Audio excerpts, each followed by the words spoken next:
Walking into Sam Gilliam's studio here in Washington, D.C. is an extraordinary experience. You see 40 years of production as an abstract expressionist. Sam is also known as being part of the Color School of Washington. And walking in, I was struck by the creative range of ideas in his art and their fluidity, and yet their very precise execution. But again and again, I'm struck by their great beauty. And in the presence of his work, and this is a personal reaction, you cannot help but hear music, jazz, and you can barely resist the temptation to dance. His work is interactive. Hello, Sam. Hello. I'm going to jump in at the deep end. You had said that Washington was your Paris. What does that mean to you as a painter and as a person at that time? Washington was my Paris because number one is that I couldn't live in Paris, but it was unnecessary because the history of art in Washington, those who did, those who couldn't, all of those, I got to know. And unlike someone who recalled only those successes, I could recall the marks, the beats, the pores, and all sorts of things, and they were enlivening. And that's real, because I've been to Paris over a period of 20 years, and it's not all Monet. You began with watercolors. Were you working on stained canvases at that point, or were you doing it with paper? No, it was a way of finding out what staining was about, although I already knew. It was a way of finding out, it was a way of practicing. It was a way of trying to get to an end in order to have a new beginning. And I always, even in college, is that I had a professor who used to think that I should only make watercolors because the oil paints were muddy.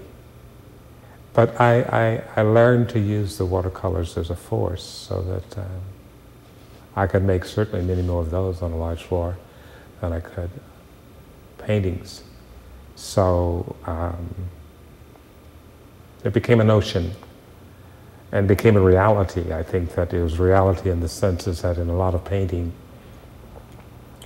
it's not the 80 glazes of Titian, but it's the quickness of the hand and the immediacy that represents itself. So I became a good watercolorist. Then you went on to the bevel-edged paintings. Yeah, there was a need for scale.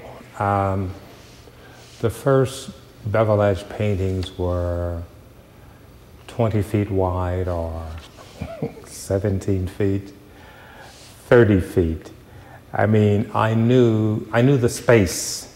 I knew the space that had been left in art for a person of my generation. So I wanted to get into that space. So I even had a show of a 30-foot painting in New York. And the dealer cut the lights out during the opening. Why was that? He couldn't sell it. But it was really exciting to do that. I think that there's sometimes that one has to spend time practicing rather than actually exhibiting. Didn't matter. I mean, there are a lot of things to actually think about. He cut the lights out in Washington, and I wanted to, in New York, and I wanted to cut his lights out in Washington. But we remained friends. And were you naturally drawn to the large scales? I mean, your work, to large scale work, you do it, you seem to do it so effortlessly. Everyone else was. I think that there were a lot of 30-foot painters around, and everyone else was working with large scale, and that it was immediate. I mean, it was important for me to do the same. I mean, it was a dynamic. You weren't going to sell it anyway. But it was a way of courting an audience, and that was good. That was what was good about Washington, is that the audience came along with the work. They didn't know who, what, when, so that you had the audience for the first time by the work that you did. And was that important for you to interact with your audience? Yes. I think that's the most important thing in the world is, as in music, is how well the artist performs, and one should never forget it. One should never forget. People now want to know, how is the artist working for my cause? How much is the artist working for my auction? It's better to have something for generations to come, for the artist to establish a tradition of how well he works. Like Miles, like Herbie Hancock, I mean, like Wynton Marsalis. It's good to perform one, like Louis Armstrong. It's good to put good work, good sounds in front of, or into one's ear and in front of one's eyes. And don't mess around. The drape paintings came next. Mm-hmm. You used light as part of the work. They have been described as very organic, with the leather strips that hung them. You broke the stretcher, the rigidity of the stretcher. I mean, what was that moment when you did that? Well, the paintings had to be made very, very well, but they had to be very vernacular. And by that I mean is that the painting existed with the beauty of a William Edmondson, and perhaps pointing afterwards to what I thought that Jackson Pollock might have done. I mean, an art form doesn't have to be just all superb. It can be cool and immediate too, and that's what I wanted to do. I wanted to know what it meant. I wanted to show what it meant to come from the floor and to go into space. This whole inquiry that you were going into included the cowl paintings, the sewn volumes, and the wall volumes. Was that an interplay? Were you experimenting, wondering how to break the square in that period? Yes, sort of. It was actually finding forms outside of the square. It was finding what worked, and you know, the history of art is about shapes. The history of art is about shapes that are recognized and unrecognized too. Those that are the beautiful natural shapes that get into African sculpture, or get into African art, or that get in African clothing, or the art that are the shapes that get, I think, into the Latin American shapes. I think I saw a show at the Smithsonian of Latin American dance, you know, with straw and various things, and that. So I got into them, so that I think that someone once told me that real art is in many museums. So I tried to put as many things together as possible. One of our shortcomings here on Earth is to define everything in terms of us, as opposed to pushing, you know, outwardly and define everything in terms of everything. And so, and I have been criticized so much for not being a painter that defined humans. Michelangelo wasn't that much a human painter. I mean, he was an architect. He was a builder. And that's what art is also about. And this is really great because at the same time that I got to work, there was Robert Smithson's Spiral Jetty.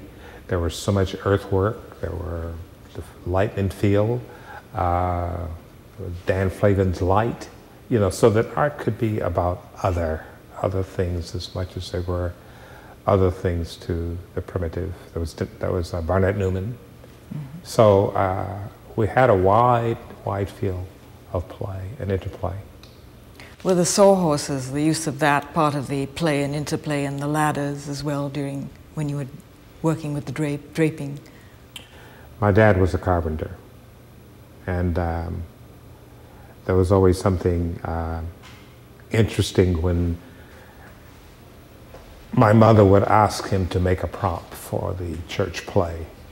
And Dad wasn't an artist, but he would make the most beautiful ship, or he would introduce the most beautiful element into the Christmas play. So this was like the ability to go ahead, you know, you do something, and you do it a certain way, and that the word is the afterword, is how well it works if you know your game and what you're doing.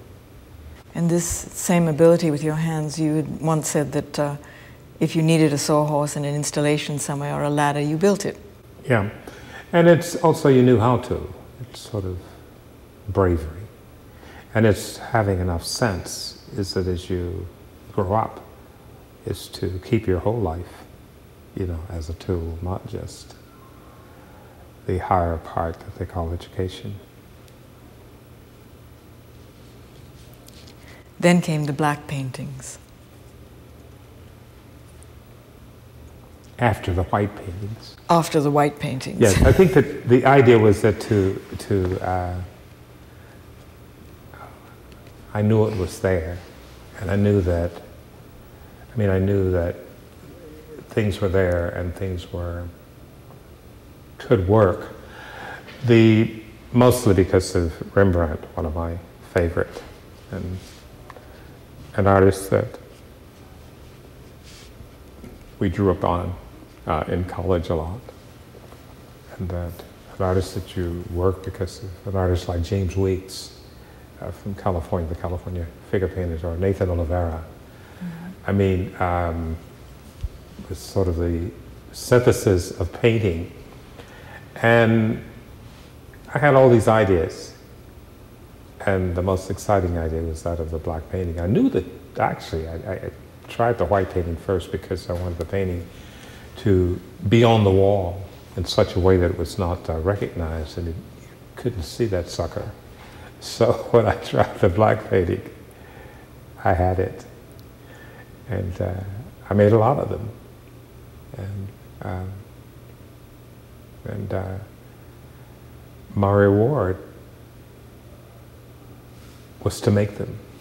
You know, there's nothing that rewards an artist, I'll say, anymore than going into his own studio and seeing that stuff, all of that stuff, have a beer. And I mean, and that energy that it takes to accept that this is your work, this is where you are, and that you also have to figure out what comes next. You said this about taking yourself, your work, very seriously. Yes. This is an issue you keep coming back to. What do you mean by that? Could you elaborate on that? Art is made and then there's nothing. So you have to invent what is next. You have to have a memory. To have smarts, you have to be able to outwit someone, and you have to be able to have the ability to change, and you have to have your models throughout history, whether they're artists of color. I mean that at U of L is that everybody said our paintings are better because we got so. But in life, your paintings are better because that you have sort of extension. And that I like that reference that someone said is that I think art is like a salad. You know, you have to make it to taste, you know. And that this sense is that all artists have formula.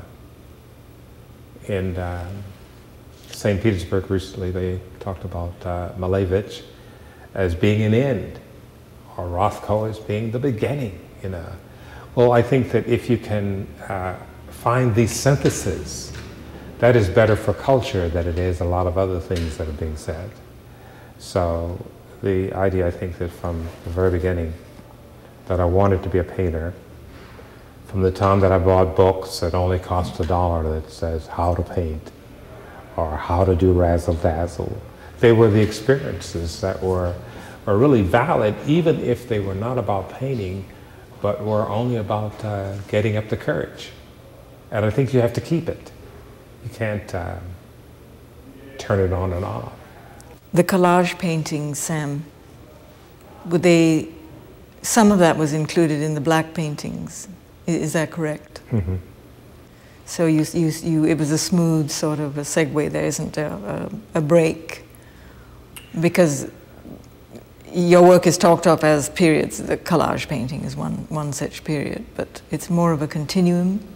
Well, what is interesting is that in college, when I was a figure painter, I was very fond of Mondrian. And when I first started to work in Washington, I made geometric paintings, some of which I never showed. But this duality in a lot of art is what moves art, not giving up anything, keeping several things. Rembrandt is so great, Manet is so great for keeping the tension of the edge by shutting out the depth relationship. Women on the balcony, sort of a Spanish painting with black shadows behind. And that painting is very mythical, because an artist does what he has to do. You know, it's like the road runner. I mean, in this sense is that we make, you know, you make things. And that it's good that art also has a continuum, because there are so many people who are looking, and so many people who continue, who make things, even though they are not, literally they are not accepted. I was thinking this morning about Vasari. Art wasn't written about until 300 years, you know, after it was literally made in Italy, 17th century. Vasari started to write about everybody before, you know. And maybe what happens, as opposed to worrying so much about a single year, we should worry about our 300-year, you know, recognition. One of the things that happened with the abstract expressionists is that they began to recognize what had happened from the very beginning of time on a plane that had not been done before, and that in a sense is that it gives us this very broad history. And then way before the cavemen, there was the art of Africa, which no one talks about, or the art of Oceania, other Africans. But in the sense, I think that sometimes art has an invisibility. It doesn't make a picture.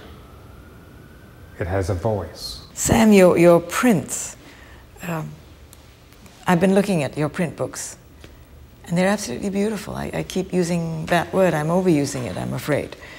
But could we talk about prints that you did out of Wisconsin? Mm-hmm. Bill Wiggy is such a nice, down-to-earth guy. The one thing he tells you, the first year that you come, if you don't come back next year, I'm going to come and get you. But, I mean, Bill was also a very good teacher, a very resourceful, and he's very, very open. But at the same time as that, there was another person, Joe Wilfair, who worked and was director of the Madison Art Center, who worked in handmade paper. And he and Bill sort of collaborated a lot, and you were around them. At least, if you sat between Bill and Joe, they could pass you a bottle of beer from the case. So that it was always a good spirit. And I worked with Bill for 25 years. But I've also worked with Steve Anderson for, maybe 20 years. And I've also worked with Paula Kirker. Out of Palo Alto? In Palo Alto. And that the sense was that printmaking became what you did in your time off from working in Washington. And there was always something new to learn. And there was one fact that remained true. Someone says making prints is like making money. And that's one of the compelling aspects. And it's not only making the prints though, but it's critiquing yourself, you know, maintaining the energy that can go into prints and then being able to critique it so that you say, this is what I ought to do. And you would do that.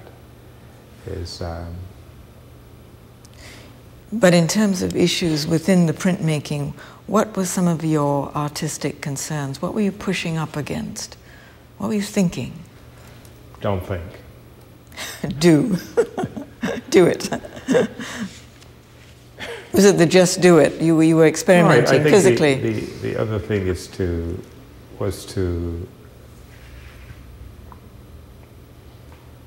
paint that way. Don't think, just paint. And see where you would want to see how far you can go. But of course there are obvious things to think, is that how to involve sculptural form into printmaking, how to involve concepts of painting into printmaking. And we did boxes, did a lot of die cutting. And I think it's the die cutting in paper at Bill's that led to the collaging in the black paintings. So. But it was also a part of the huge installation, Fireflies and Ferris wheels, wasn't it? Was that the enormous new print machine that you used in? Yeah, that was in a way, is that the process for the 1,000-foot prints that were painted on, that was made for Fireflies, which was an installation for Korea, East Germany, Chile, Finland, and Finland. Finland, yes. One of the important things about going to work in Wisconsin was going back to nature and getting nature back in me. I mean, I've grown up in cities. And to experience tornadoes and to see the result of them, and to hear raccoons and all sorts of things at night, hound dogs. And you got that in you, that feeling. You also had enough sense not to leave the deck because of the snakes. But it was all of these things. You could realize how fear, how night could be tantalizing. It was like something that was the amusement park. All you needed to do was for the lights to go down, for the stars to come out, and there was another kind of cinema altogether. And of course, this is what happened when one would choose to work at night, is that it just wasn't the same way of opening the door to ideas. It was something that you just, and the best thing was we all stopped drinking. And someone said, "You won't be able to make art." Well, how is the thinking different with the night? Well, it certainly is another form of beautiful information. I mean, I don't know when it was that I've actually seen the sky. As the time that we were coming back from a farmer's picnic and riding in a convertible and looking up at the sky as that you didn't know that there were so many. And there was land everywhere, but then the closure of night became so much more beautiful.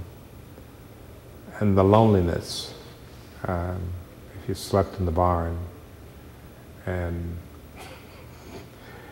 when the owl got to the birds, and you insisted you weren't going to run up to the house and say, "There's an owl in the barn again," and that you spent the night until you went to sleep. I mean, listening to these things. I think it was just beautiful. But then, of course, is that the one secret was that you could read, and it's nice. And each time it stormed, is that Bill had a couple of Cocker Spaniels, and they would come and get in bed with you. I mean, this is too much. But I think that it's that kind of experience that you had not had in the city until even last summer. But I think the most important thing was to be open to really nature again, and to be open to those sounds, and to criticize someone who says that during the 17th century they could open the windows and see all the way to Africa or see all the way to the Holy Land. Like hell, not through that old paper. But you knew the facts. And that was interesting. With Paula, to go back to California for a moment, with Paula Kirker, it was a different experience of printmaking than it was in Wisconsin. That was a very urban experience. It was...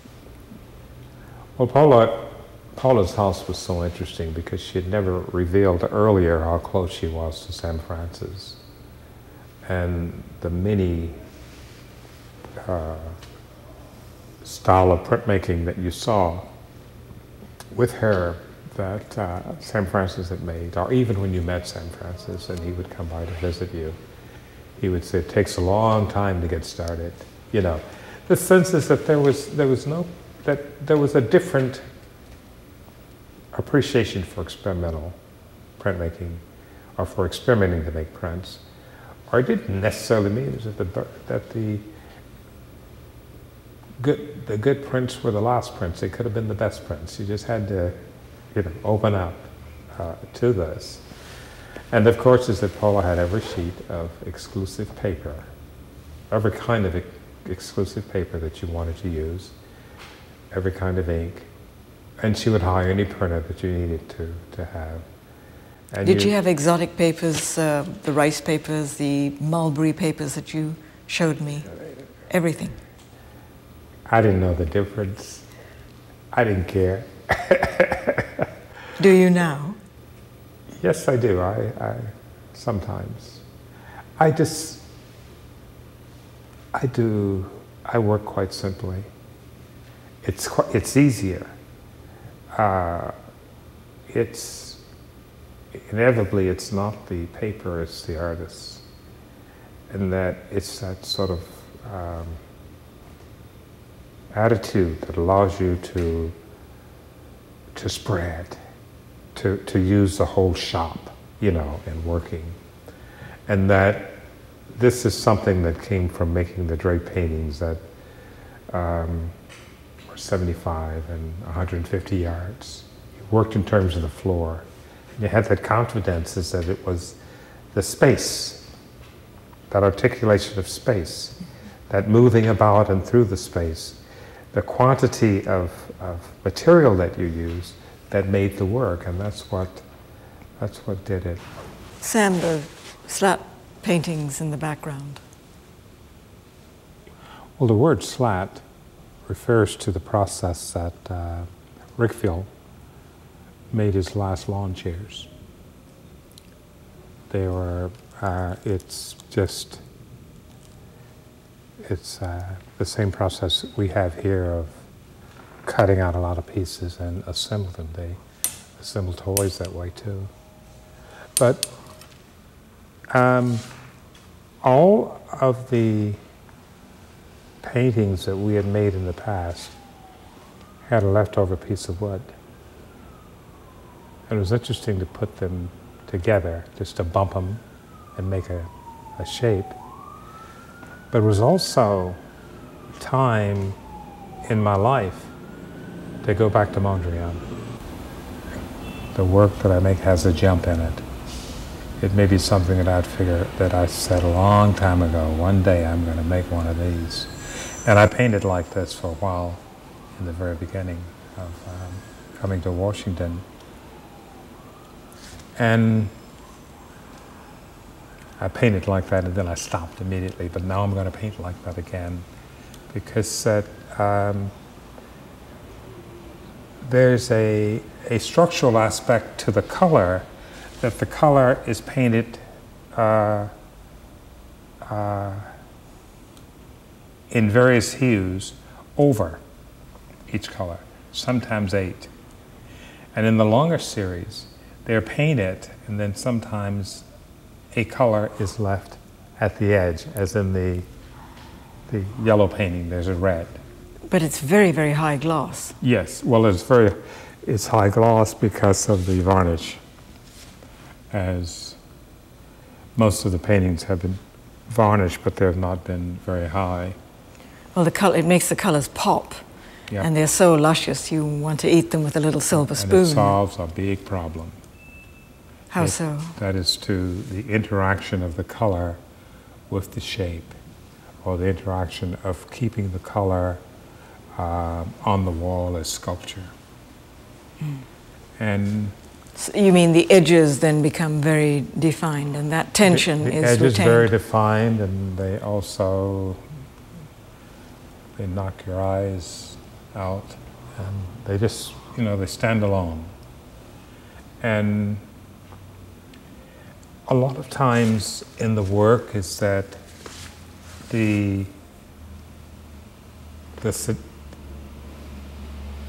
drama of the work is resolved in sculpture.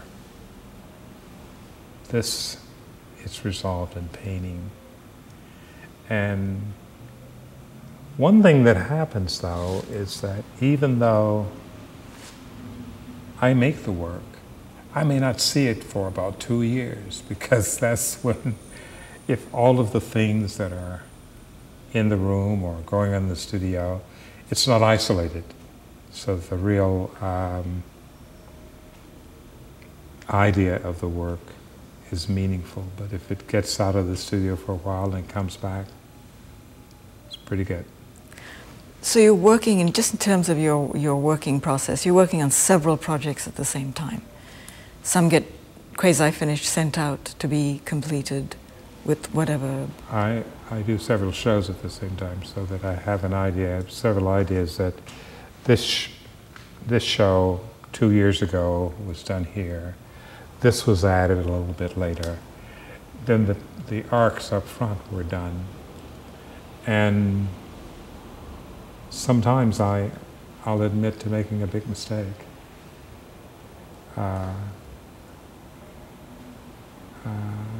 I want to go on as opposed to staying.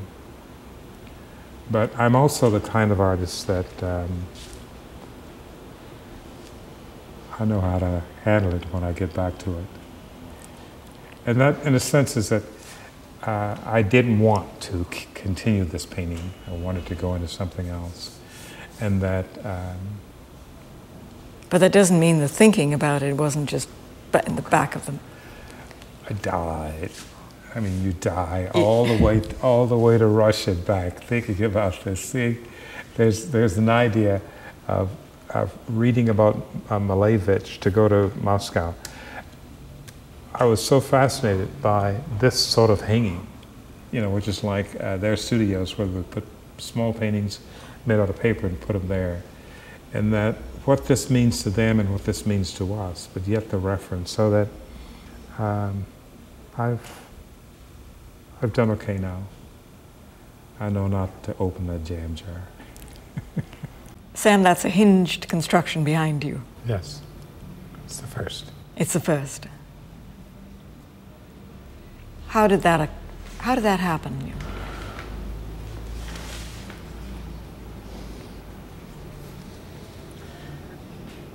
It was sort of transitional.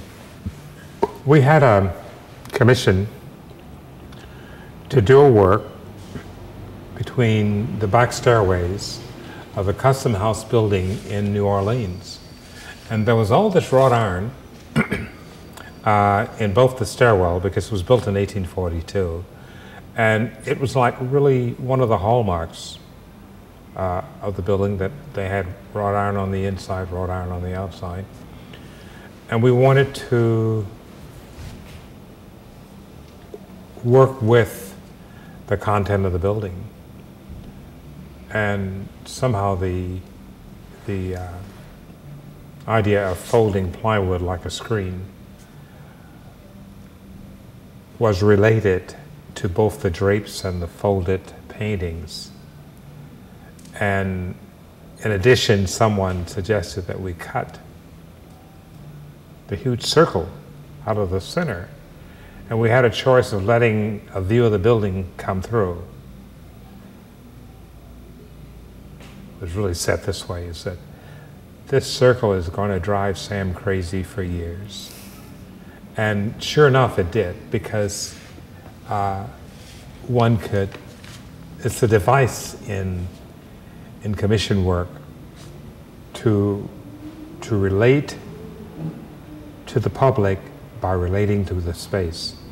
So this sort of contact between the public and the space was sort of a device. And we ended up putting a cage of aluminum elements that ran from top to bottom over the circle. And it gave us this sort of the sculptural reading of custom house, in addition to the coins that are computer prints that are throughout the work. Sam, you're about to have a great show, and a retrospective at the Corcoran. It's a museum you know very, very well. You know those galleries like no one. And could you talk about what you're thinking about for the Corcoran? Well, the show at the Corcoran will start in 2005 in September. And it has to be a brief look at the high points of the last 30 years. Plus, I worked with the Washington Ballet for a performance at the Kennedy Center in several places around the country. And I'm going to ask the director to compose at least a ballet for some parts of the museum. In 1969, the biggest piece was actually a 250-yard piece in the atrium, 250-foot piece in the atrium. And so we hope we can do a ballet there. Also is that we want to do new drapes in addition to the old work. And that would be in the hemicycle, plus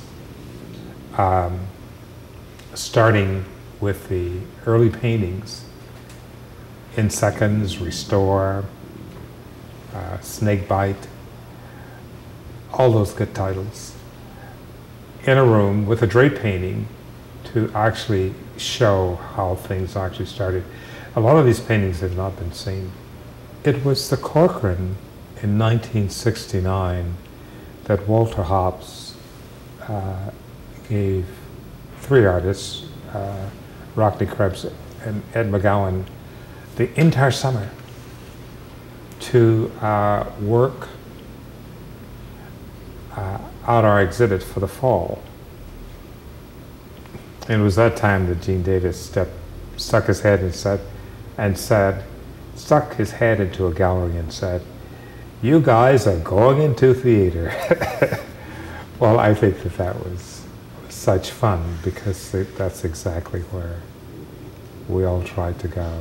Was Walter influence at that time on your work? Did Walter bring a sense of California openness with him? Walter had a way of not saying anything, but yet you knew where he had come from.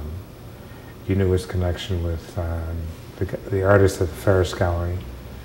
You saw exhibits that he had done of French Stella. You knew about exhibits he had made with Duchamp or with Keenholz or Larry Bell. You knew about those artists. You knew really big guys. And that the fact that he was in your presence, he just said to me, I don't want any of that color school stuff. And this meant, of course, is that I had shown him work by demonstrating by folding a paper toweling and holding it up like this. And he says, well, do it. So I think that he was at that case. What the real influence that he had been was that he sold out the collection at the Washington Gallery of Modern Art in order to raise money to open 3 studios and to give a grant to pay for the studios for, as long as the money held, to establish a grant of $100,000 for each studio to work on, to help us get Guggenheims and various grants. So we're actually free, and that we could experience what it was like to be artists full out by staying in Washington. And so that's what happened. I mean, it's a strange thing, is that it didn't necessarily kill our tastes for wanting to go other places, but he also organized a series of traveling exhibits at which that were part of the San Francisco Museum Art for Spaces, the opening of the Walker, and Rockney and I were participated in the Chicago Art Institute biennial. And you know, it's a strange thing, you know, that if you did all that and you were still the same, you could go back, you could ride back to your studio on your bicycle and make art, you know.